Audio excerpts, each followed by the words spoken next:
welcome. I'm Geeta Mohan and you're watching India Today Global. The top story as US unleashes tariffs on those who oppose it. The recent threat being a few countries who stood up against Trump's desire to purchase Greenland.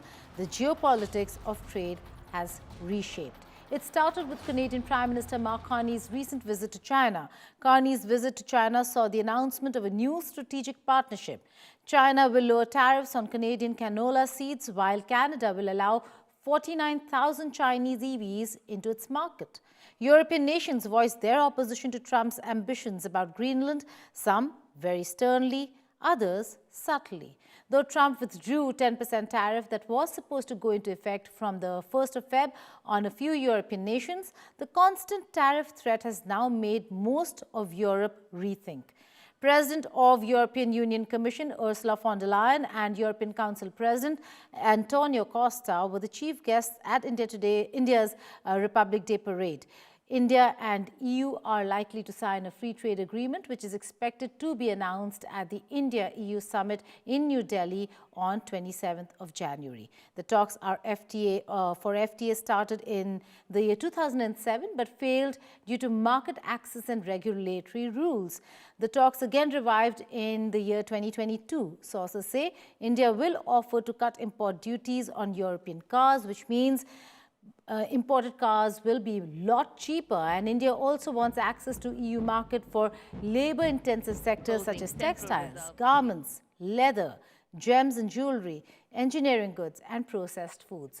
European wines and spirits are expected to see slashed tariffs and simple certification rules. If a deal is announced, it must be ratified by the European Parliament. Now, this Republic Day, India wasn't just celebrating its rich heritage and military valor. It also became the stage for high-stakes international diplomacy. European Commission President Ursula von der Leyen and European Council President Antonio Costa were chief guests. The spotlight is now on the talks between Prime Minister Modi and the EU, a meeting that could shape India-Europe relations and send ripples across the globe when it comes to trade and diplomacy. Here's a report.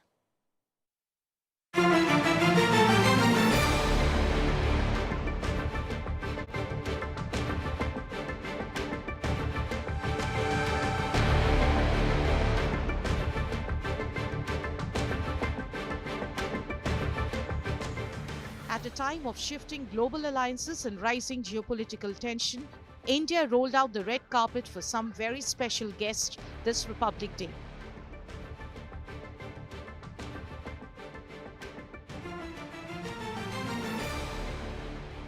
European Commission President Ursula von der Leyen and European Council President Antonio Costa were the chief guests at the 2026 parade, and von der Leyen called it the honor of a lifetime.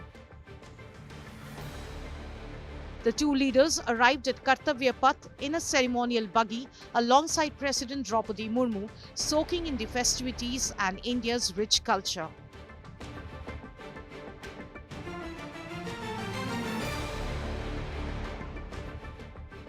And von der Leyen certainly brought a splash of color. Ditching the usual formal jacket and trousers, she opted for a stunning brocade band gala paired with trousers, a nod to India's vibrant textile heritage. Von der Leyen was seen watching the parade closely as Prime Minister Modi explained India's cultural richness, military valor, and the story behind each march. For the first time ever, a European Union contingent also took part in the parade, with EU flag bearers riding along in two gypsy vehicles. The EU leaders' visit carries serious strategic weight, and the upcoming India-EU deal is being called the mother of all deals, after meeting with External Affairs Minister S. Jaishankar on Sunday. The European Union leaders are scheduled to meet Prime Minister on Tuesday for a crucial summit, with talks expected on trade, technology, climate action, and strategic cooperation. This comes against the backdrop of strained US-Europe relations and Europe taking a stand against Trump. Republic Day may have ended, but the high-stakes diplomacy continues on Tuesday. Bureau Report, India Today.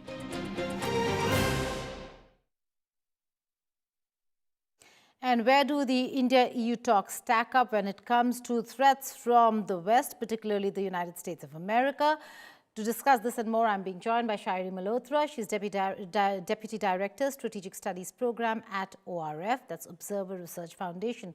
Shairi, thank you so much for joining me. Let's begin with the India-EU talks itself. Finally, there will be an announcement, but what are the areas and how long could this take? Because we do know that it requires not just ironing out the legalities, but also clearance from the EU Parliament. Thank you, Geeta, for having me. Well, my understanding is that the negotiations have already been concluded, and we will see an announcement tomorrow during the EU-India summit. But the deal will formally be signed at a later date. The actual text is also likely to be decided later after it's properly vetted. And even after it's signed, it will take at least a year to implement the deal because it has to be ratified by the European Parliament. That is the complexity that is the EU. And if the Mercosur deal is anything to go by, we know it was blocked by the European Parliament. So this is not something that is taken for granted or a given. Having said that, this EU-India FTA is a big deal. India has signed a spate of FTAs recently, but this is a deal that combines a market of almost 2 billion people, $24 trillion, 25% of global GDP. And that's why it's being referred to as the mother of all trade deals. Right. It will remove trade barriers on both sides, grant greater market access at a time when India's relations and Europe's relations with both the US and China are frayed.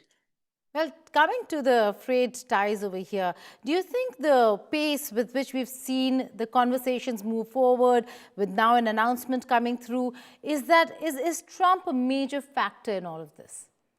Well, certainly the geopolitical backdrop that we are currently operating in, on the one hand, Trump's tariff wars, but let's not forget also China's unfair trading practices have created a lot of disruptions in global trade. And this is definitely one reason why the EU-India FTA negotiations were fast-tracked. One of the ways that countries are trying to manage this disruption is by deepening partnerships elsewhere. And that's why we are seeing the 16th EU-India summit taking place tomorrow against the backdrop of headlines dominated by the Greenland saga, the prospects of further US tariffs. So there are a lot of challenges that we are seeing to the global trading system, which are, of course, being accelerated by US actions. But I would argue that the EU-India partnership in trade and strategic partnership was actually deepening even before the volatility that has been unleashed by the second Trump administration. We must remember that this whole business of de-risking supply chains, diversifying economic partners, actually had China attached to it first. Well, also, but Sherry, look at America and look at China over here. If you're looking at both the countries, most of European countries, particularly the larger economies, are now engaging China because of the unpredictability of America.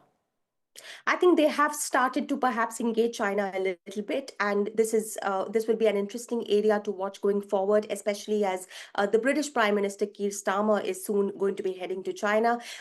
Chancellor Merz, the German Chancellor, will also be heading to China shortly, and we all are aware of Germany's addiction when it comes to the Chinese market, given how intertwined German companies are with the Chinese market. But I think there is a difference, and I think European economies will continue to also, on the one hand, try and de-risk from China, particularly when it comes to critical sectors. They may continue other trade with China as usual. And that's actually quite similar to what India is doing as well. India's own trade with China, despite the border tensions, because of the disengagement at the borders, has actually, is very much on the right track and has actually increased. So I think the EU and India are looking at the China challenge through a similar perspective as well. Right. Shairi Malhotra, thank you so much for joining us with that perspective. Thank you. Thank you so much. Now, India's 77th Republic Day celebrations at Kartavya Path witnessed not just military might and cultural splendor, but a powerful moment of global symbolism. The chief guest this year, European Commission President Ursula von der Leyen, turned heads with her presence, her words, and her choice of attire. Kshitija Gosavi decodes the diplomacy stitched into this Republic Day moment.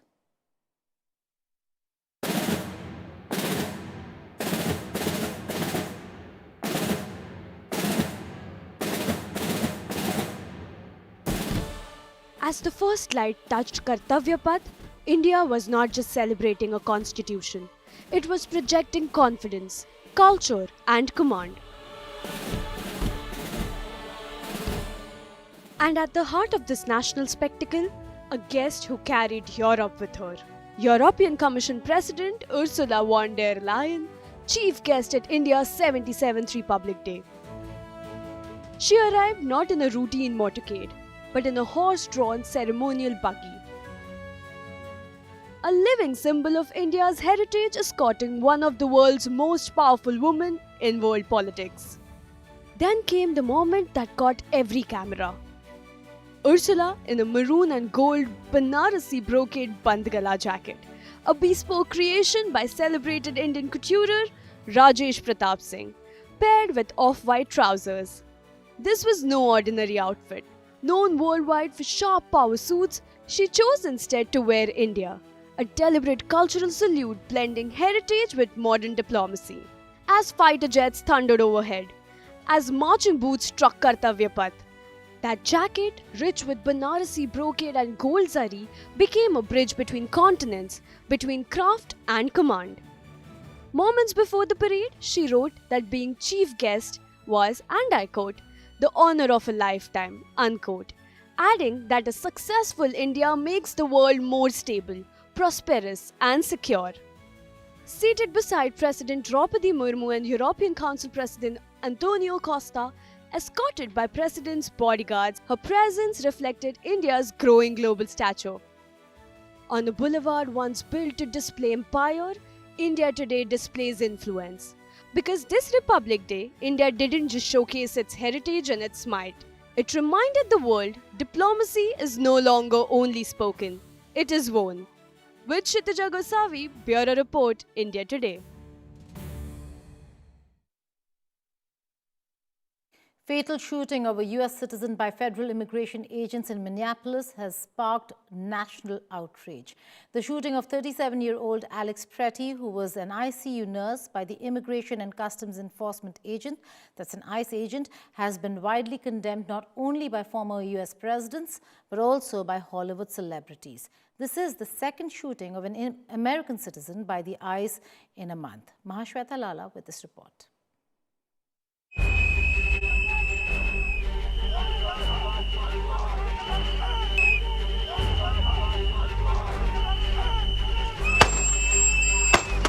After the second fatal shooting of intensive care nurse Alex Pretty, who was also an American citizen in Minneapolis, US President Donald Trump, in a post on Truth Social, defended his administration's aggressive crackdown on what he called illegal alien criminals. 37-year-old Alex Pretty was shot in Minneapolis while filming DHS agents during an operation. Our Title VIII immigration mission continues unabated here in Minneapolis, despite yesterday's tragedy that was preventable by folks making better choices, politicians, journalists, and would-be anarchists and rioters. So now we've got 2 minutes. Minnesota Governor Tim Walz activated the Minnesota National Guard after the fatal shooting of the US citizen in Minneapolis. This is the second shooting in a month. Earlier, Rennie Good was also fatally shot by an Immigration and Customs Enforcement official in Minneapolis. In both cases, the federal agents have accused the victims of disrupting the work of law officials. These people are not helpers. They are not enforcing the law. They are causing chaos, and they are hurting people, and they need to go. Former US President Bill Clinton condemned the shooting of Pretty and said he never thought he would witness such things in America. Also, former President Barack Obama and First Lady Michelle Obama called the death a heartbreaking tragedy.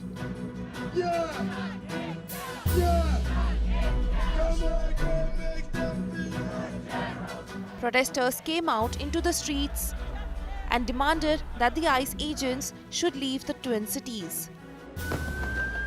Many celebrities too have spoken out against the brutal killing by ICE. Olivia Rodrigo called the actions unconscionable. Jamie Lee Curtis shared artwork related to Pretty's and Rennie Good's shooting at Minneapolis with the caption, "These were Americans shot by our government." Mark Ruffalo called the Minneapolis shooting as cold-blooded murder in the streets of the USA by an occupying military gang creating havoc. With Mahashweta Lala, Bureau Report, India Today.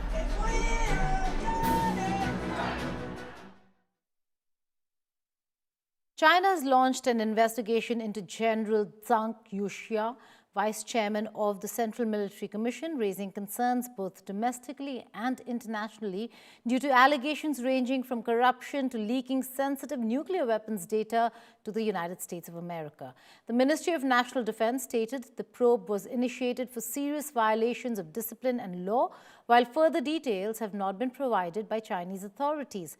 According to Wall Street Journal, the allegations include leaking core technical data from China's nuclear weapons program to the United States. The allegations also include accepting large bribes in exchange for promotions, suggesting a broader pattern of corruption within the military. Additional scrutiny is reportedly being placed on officers promoted under Zhang, with authorities seizing mobile devices from individuals linked to the case. And here are some other stories from across the world and World at a Glance.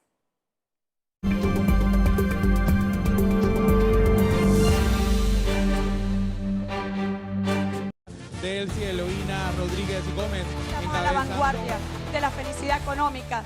Venezuela's acting president Delcy Rodriguez said she had enough of Washington's orders. A month after being in her new role since the capture of Nicolas Maduro, Rodriguez pushed back on the US amid ongoing pressures, including a series of demands for Venezuela to resume oil production.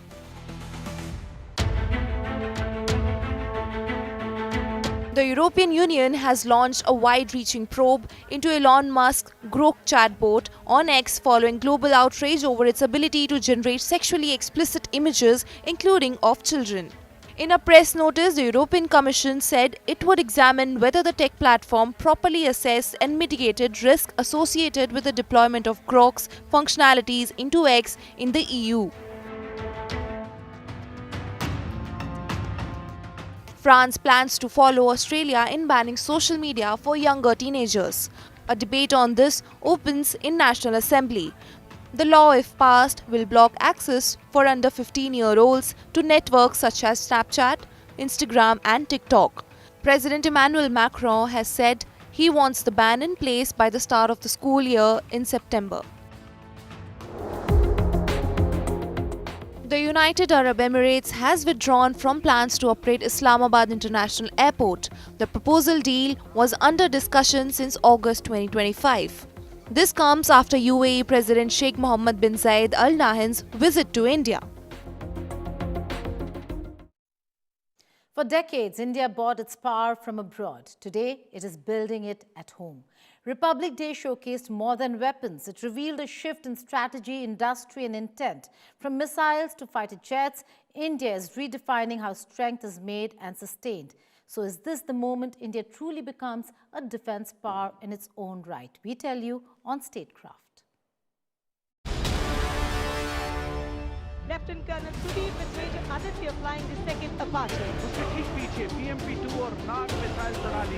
Lieutenant Arjun Kashyap of 6 Lancers. कर्तव्य पथ पर निगरानी Suryastra and the BrahMos weapon system. This Republic Day, India's military might made a statement unlike any before. Tejas jets carved streaks across the sky. Arjun tanks rolled with precision, and BrahMos missiles underscored a nation producing its own strategic firepower. Indigenous artillery, rockets, and advanced defense systems are no longer ambitions on paper. They are operational realities showcasing a defense ecosystem that India now owns from design to deployment. As the nation marks its 77th year of sovereignty, can India's leap from importer to innovator truly redefine its military strength and secure its place as a global defense power? Hello and welcome. You're watching Statecraft with me, Geeta Mohan.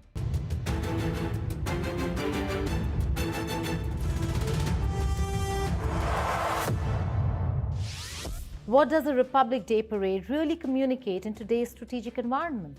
Is it tradition or is it doctrine made visible? On India's 77th Republic Day, the weapons that rolled down Kartavya Path were not chosen for spectacle. They were chosen for messaging. Each platform told a story about where India's military comes from and where it is going. You see, military parades reveal as much about political culture as they do about armed forces. China's Victory Day parade on the 3rd of September is designed as a demonstration of scale and intimidation. Long columns of missiles, massed formations, and tightly choreographed symbolism meant to project industrial and authoritarian power. The United States 2025 Army Parade under President Trump, by contrast, appeared disjointed, heavy on spectacle, light on strategic messaging, reflecting a politicized show of force rather than doctrinal clarity. Republic Day parades have always doubled as strategic signaling. During the Cold War, they showcased imported strength. This year, the emphasis was unmistakably indigenous. The light combat aircraft Tejas, the Akash air defense system, Arjun main battle tank, and the advanced towed artillery gun system ATAGS were not simply on display. They were positioned as symbols of a structural shift. Let's take Tejas first. For decades, India's air power depended almost entirely on foreign fighters. Tejas represents a break from that cycle. The light combat aircraft program was born after sanctions exposed India's vulnerability. It took time and criticism, but Tejas delivered something no import ever could: design ownership. Akash provides layered air defense against aircraft, drones, and missiles, threats central to both Chinese and Pakistani doctrines. Pinaka, developed after operational lessons from Kargil, gives India rapid, high-volume precision firepower. These systems are designed around Indian terrain, Indian logistics, and Indian operational realities. ATAGS and Arjun complete the picture. While details remain classified, the implications are clear. Indian integrated surveillance, communications, and precision systems reduced decision cycles and increased operational tempo. Pakistan's military infrastructure and proxy networks faced sustained pressure without India being constrained by foreign supply considerations. This is the quiet power of indigenous capability. If Pakistan is the operational test case, China is the strategic benchmark. China's military power is inseparable from its defense industrial scale. The PLA does not just field weapons, it produces them in depth. Tanks, artillery, missiles, drones, aircraft, manufactured to sustain long conflicts. Moreover, French aerospace major Dassault Aviation and India's Tata Advanced Systems Limited have signed 4 agreements to jointly manufacture the fuselage of Rafale fighter aircraft in India. This will mark production of the critical component for the first time outside France. All of this just shows that India's approach now is selective acquisition combined with indigenous absorption. So what did the 77th Republic Day really show? It showed a country that has learned from dependence, preserved partnerships, built industrial depth, and begun exporting power, not just consuming it. From importer to innovator is not a slogan. It is the result of decades of strategic correction.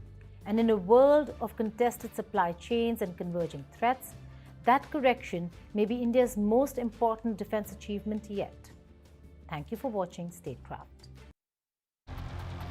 And that's all on India Today Global for now. Thanks so much for watching. But before I go, I leave you with visuals of US climber Alex Honnold, who made an hour-and-a-half free solo ascent of Taiwan's Taipei 101 skyscraper, one of the world's tallest buildings without ropes. The 1,667 feet tall Taipei 101, which dominates the city's skyline and is a major tourist attraction, was the tallest building in the world from 2004 to 2010. A crown currently held by Burj Khalifa. Enjoy the visuals. Goodbye and take care.